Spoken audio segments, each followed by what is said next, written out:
Hey guys, Chris here, and I'm Ukrainian Canadian. Today is October 22nd, 2023, and let's get over the news happening in Ukraine, shall we?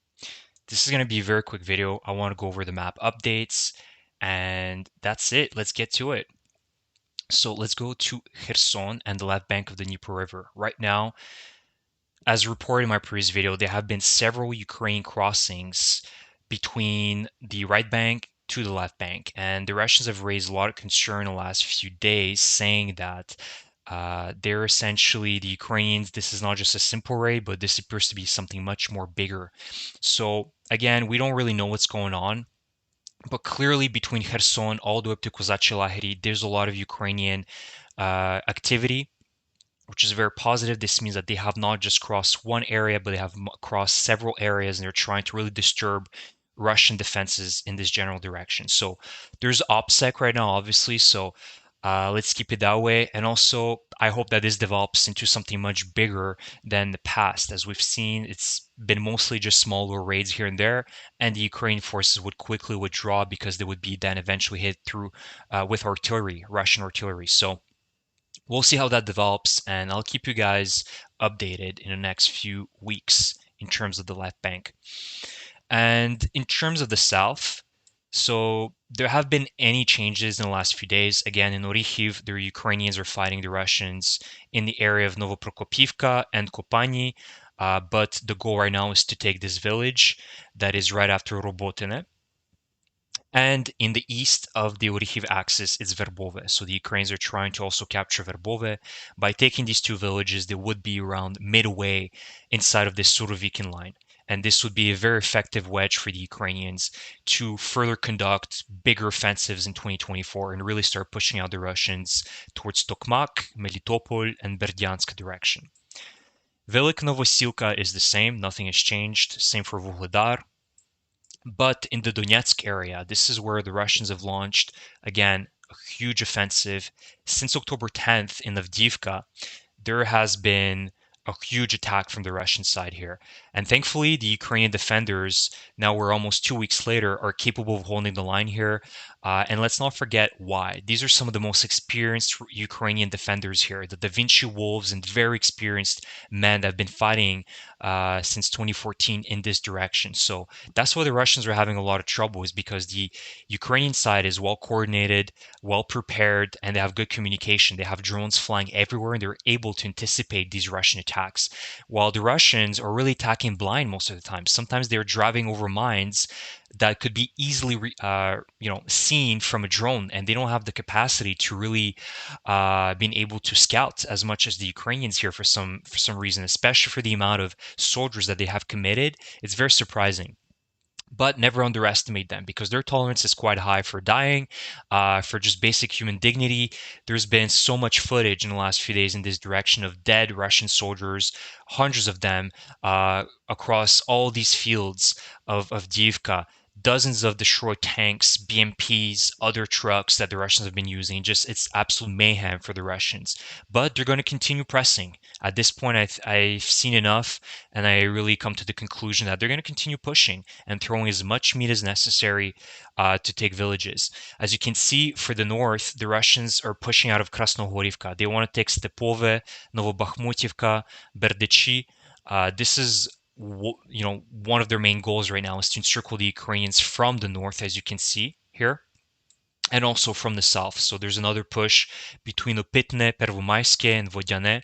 So the Russians are trying to fight and push the Ukrainians out of Pervomayske and Severne. So they're also trying to really squeeze the Ukrainians closer to Avdiivka, squeeze them out.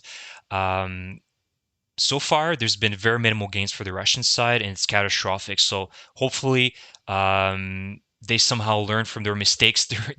I shouldn't say hopefully. I should say that hopefully the Russians continue to persist without any gains on their side. That's better, which seems to be the case.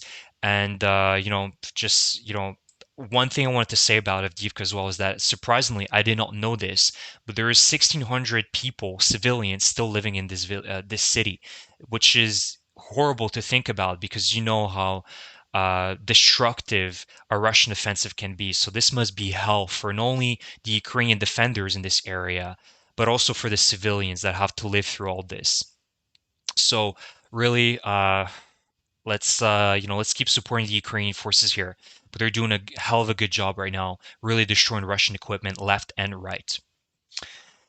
And the other Russian offensive is obviously in the north, but they're having zero success. And I really haven't seen any huge pushes here. So thankfully, this is another really good, positive thing for Ukraine. Aside from the map, there's been two pretty important updates as well and developments. Today, the Russians again confirm a friendly fire incident, which is on a Mi-8 helicopter. So it's not very clear exactly where this happened. It could be, I believe, either in the south, so in Zaporizhzhia and Donetsk, or in the east, so between Donetsk and Luhansk. Obviously, that's where I would see this helicopter being shut down because, especially in the south, the Russians are relying a lot on helicopters to really stop Ukrainian convoys and Ukrainian attacks. They're using a lot of K-52 helicopters, Mi-8 helicopters as well to transport supplies. So I would believe this would most likely be in the southern direction, but it's unclear right now. And speaking of helicopters, there's been also an update following this Army tactical missile attack last week on Berdyansk airfield and in Luhansk airfield as well in the east.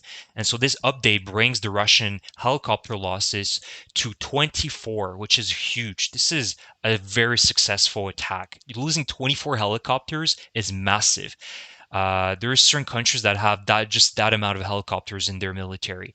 So the Russians had crazy losses last week, and this brings the total amount up to 24, which includes the K-52 Alligators, which they're using a lot in the southern direction, which are some of their most modern helicopters, and also the Mi-8 helicopters. So this includes damaged and destroyed. So basically, you know that even if it's damaged, the Russians are not going to be able to repair it very quickly or repair it at all. So it could be even a total loss for the Russian side, even if it's damaged. So these are the two really positive developments for Ukraine. There's more reports today that the Ukrainians are now switching from just basic F-16 training to actually on-hands training. So they're going to start flying these F-16s. So hopefully, as reported previously, around Q1 to maybe Q2, the Ukrainians could start flying these F-16s in the south and basically on the entire Ukraine front line to destroy Russian, not only bases, their electronic warfare systems, but also their command centers. I think that the F-16 is really going to give a huge edge for Ukraine because they don't have enough right now air power, which they desperately need, especially in the south. That's what's really going to start changing, the momentum for the Ukrainians in their direction. So that's the video for today, guys. Thank you for your support. Again, if you enjoy my channel, my content, please subscribe. And I will see you guys in the next video. Thank you and Slava Ukraini.